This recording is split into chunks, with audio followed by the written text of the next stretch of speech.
कराची की अगर बात की जाए तो समंदरी तूफान किसी हद तक कराची के साहिल से अपना रुख मोड़कर पाकिस्तान के सूबे सिंध के जो दीगर साहिली इलाके हैं वहां करता जरूर नजर आया है। लेकिन इस वक्त भी समंदर की अगर बात की जाए तो समंदर में जो है वो ऊंची ऊंची लहरें देखने में आ रही हैं और इसके अलावा पानी जो है वो बहुत ज्यादा रफ मालूम होता है। महकमा मौसमियात की जानिब से ये बताया गया है कि बहरे अरब में बनने वाला जो तूफान है वो कराची से किसी हद तक अपना रुख तब्दील करके सिंध के जो दीगर अजला हैं जिनमें ठट्टा सजावल है वहां की जानिब जो है वो बढ़ा है। लेकिन इस वक्त भी कराची का जो मौसम है वो गर्म है। यहाँ पर गर्द आलूद हवाएं जरूर चल रही है लेकिन गर्मी की शिद्दत में कमी नहीं हुई है।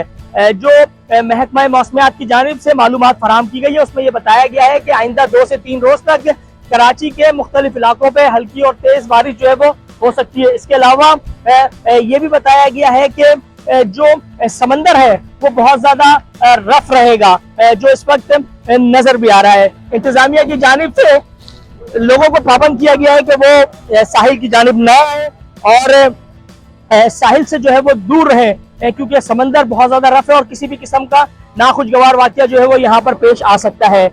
इस वक्त की अगर बात की जाए तो कराची का ये साहिल है जहाँ पर दफा 144 नाफिज की गई है।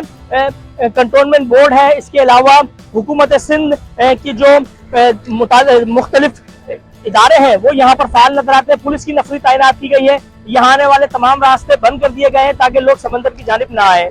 लेकिन इस वक्त भी समंदर पर काफी बड़ी तादाद लोगों की जो है वो मुख्तलिफ पॉइंट्स पर नजर आ रही है। मैं जिस पॉइंट पर मौजूद हूँ ये 2 दरिया का पॉइंट कहलाता है, कराची का साहिल है और अमूमन यहाँ पर पानी करीब जरूर होता है लेकिन इस अंदाज में रफ नहीं होता जैसा इस वक्त नजर आ रहा है कि तेज ऊंची ऊंची लहरें समंदर से जो है वो साहिल की तरफ आ रही है और यहाँ दीवार से टकराती नजर आ रही है। इसका जो प्रेशर है पानी का उसका भी अंदाजा लगाया जा सकता है कि अगर किनारे पर पानी की ये शिद्दत है तो जहां ये तूफान बना है वहां क्या रफ्तार होगी तेज हवाओं की। इसके अलावा लहरों की जो जैसे बताया जा रहा है कि 30 से 40 फुट ऊंची लहरें जो है वो बनी है।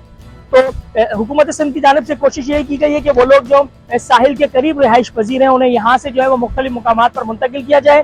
वज़ीर आला सिंध ने आज मीडिया को ब्रीफिंग दी है जिसमें उन्होंने बताया है कि तकरीबन 90,000 के करीब लोग हैं जिन्हें मुख्तलिफ मुकामात पर मुंतकिल करना है। अब तक 12 से 13,000 अफराद को मुंतकिल किया जा चुका है जबकि एक बहुत बड़ी तादाद लोगों की इस वक्त भी अपने अपने इलाकों में मौजूद है। और वज़ीर आला सिंध ने भी ये बात कही कि लोग अपने इलाके छोड़कर मुख्तलिफ मुकामात पर जाना नहीं चाहते हैं। तो अब देखना ये होगा कि आने वाले दिनों में हुकूमत क्या पॉलिसी अपनाती है कि इस तूफान की वजह से जो नुकसानात हैं उससे कम से कम नुकसानात जो है वो हो और लोगों की कीमती जिंदगी जो है वो बचाई जा सके।